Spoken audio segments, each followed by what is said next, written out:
Assalamualaikum warahmatullahi wabarakatuh. Perkenalkan, nama saya Ilham Sumardi, biasa dipanggil Ilham. Saya dari jurusan Manajemen Keuangan, Fakultas Ekonomi Bisnis, Universitas Negeri Riau. Nah, di video kali ini, saya bakalan membahas ataupun mempresentasikan kembali hasil resume saya dari beberapa materi yang telah dikirimkan oleh dosen ke grup WA kami.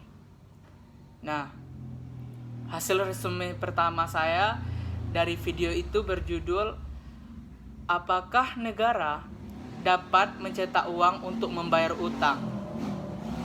Di sini saya menyimpulkan atau meresum ada pertanyaan yang sering ditanyakan oleh orang-orang umum, yang pertanyaannya seperti ini. Jadi, apakah suatu negara dapat mencetak uang untuk membayar utang luar negerinya? Nah, di situ dijawab, bisa saja dilakukan, tapi itu dilakukan secara hanya teori saja. Dalam hal prakteknya tidak bisa dilakukan. Nah, dapat disimpulkan bahwa mencetak uang untuk membayar utang luar negeri itu hanya bisa dilakukan secara teori saja. Dalam hal praktek tidak bisa dilakukan. Itu akan mengakibatkan inflasi suatu negara. Jadi nilai mata uang suatu negara itu akan berubah ataupun anjlok, ataupun bisa jadi menjadi inflasi. Nah, dari pertanyaan tersebut, bahwa suatu negara tidak bisa mencetak uang untuk membayar hutangnya dengan alasan tertentu. Di sini saya mendapatkan dua alasan. Yang pertama itu, utang suatu negara itu merupakan suatu tanggung jawab oleh pemerintah. Sedangkan mencetak uang itu adalah tugas dari bank sentral di suatu negara, yang mana lembaga kedua ini tidak saling bekerja sama. Bank sentral merupakan independen, jadi pemerintah tidak dapat meminta uang kepada bank sentral hanya untuk membayar utang luar negerinya.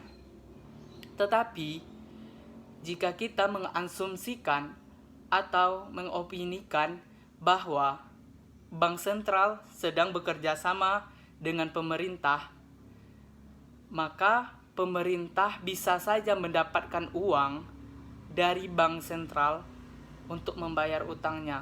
Tetapi caranya tidaklah mudah. Bank sentral tidak dapat ataupun tidak bisa secara langsung memberikan uang ataupun mengirimkan uang kepada pemerintah untuk membayar utang luar negeri.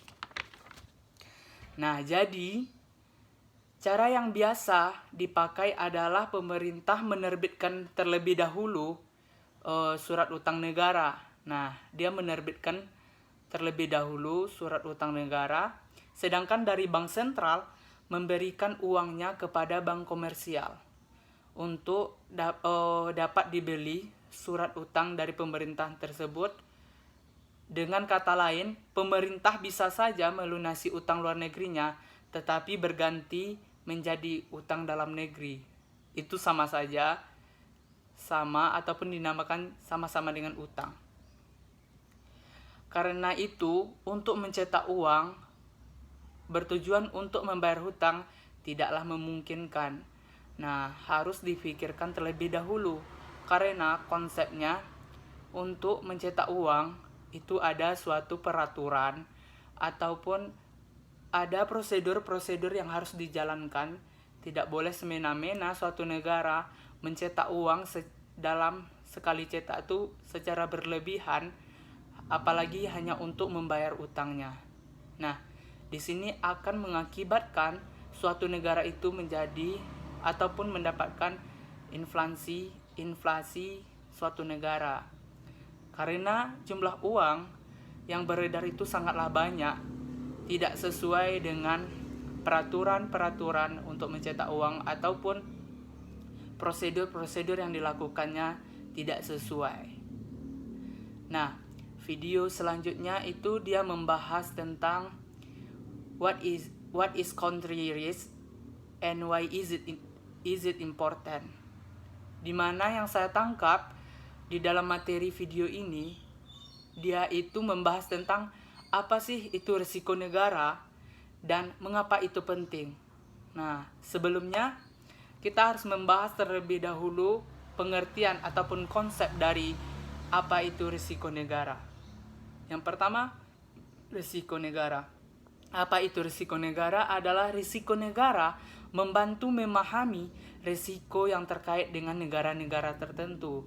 Nah, dengan kita mempelajari hal tersebut dapat membantu kita memahami risiko-risiko yang terkait dengan negara tertentu. Secara umum, analis memahami interaksi di dalam risiko negara itu antaranya ada risiko ekonomi, yang kedua ada risiko politik, yang ketiga keuangan pasar. Nah, yang ketiga ini menjadi suatu pemahaman interaksi akibat dari risiko negara tersebut.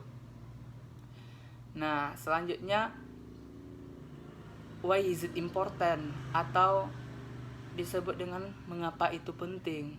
Maksudnya mengapa risiko negara itu penting untuk dipelajari.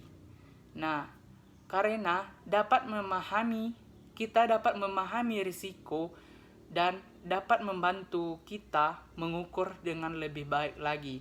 Nah, dengan mempelajari what is country risk atau apa itu risiko negara, itu dapat membantu kita mengukur yang lebih baik lagi. Maksudnya mengukur risiko-risiko negara ataupun antar negara.